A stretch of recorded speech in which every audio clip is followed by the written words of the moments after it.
There was a moment at Gataken Park when the entire room went still.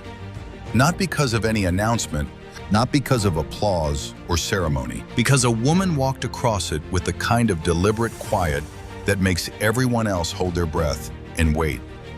That woman was Catherine, Princess of Wales, and what she was about to do would have surprised no one who has paid careful attention to who she actually is. If the way this woman handles herself under real pressure is what brought you here, you belong in this community.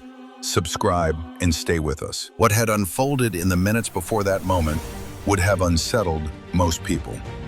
Laura Lopes, Queen Camilla's daughter, had arrived at the summer gathering at Gataken Park in a state that senior royals immediately noticed. She was heavily intoxicated, and she made no effort to conceal it. By the time she reached Peter Philip's fiancée, Chloe Harrison, she had already decided exactly what she wanted to say.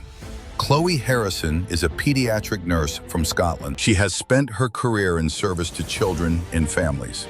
She is engaged to a member of the royal family, and what Laura Lopes told her, surrounded by guests at a royal gathering, was that she was genetically unworthy of the bloodline, that she was a middle-class commoner who would never understand what true nobility actually means. The insults were not offhand remarks.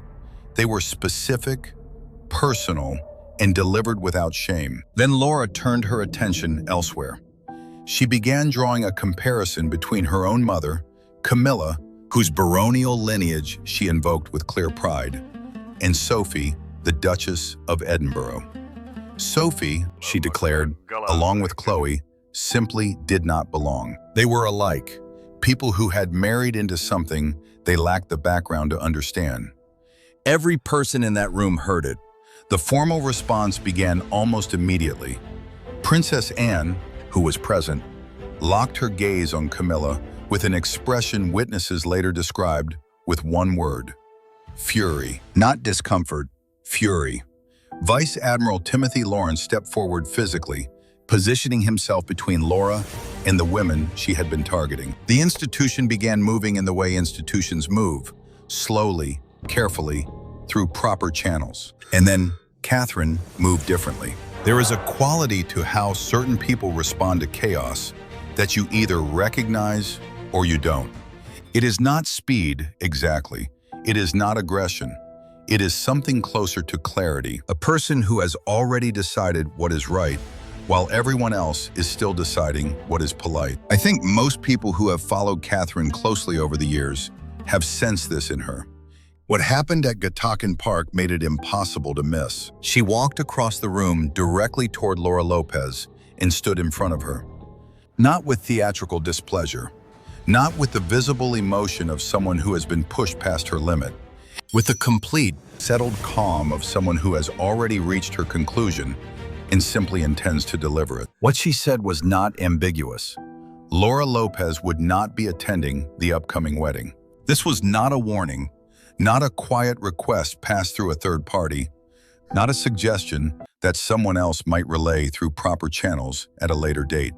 It was a direct, personal, final decision, issued woman to woman, face to face, in full view of the room. The space that had gone still watching Laura's behavior went still again watching Catherine's response to it. Sources describe the moment as arriving so quickly and with such absolute finality that even those who had been trying to manage the situation were left with nothing further to do. The crisis had been contained, not by negotiation or institutional process, but by one person's decision to walk across the room and end it. What unfolded between King Charles and his stepdaughter behind closed doors afterward is something none of us were inside. Whether the consequences extended further than that afternoon, the palace has not confirmed. But what Gataken Park revealed about Catherine requires no official statement. When the moment of genuine crisis arrived inside that room, she did not wait to be told what to do. She did not defer to hierarchy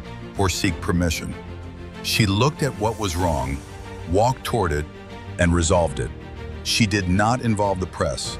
She did not escalate. She made a quiet, clear decision and delivered it with composure. That kind of authority does not come from a title.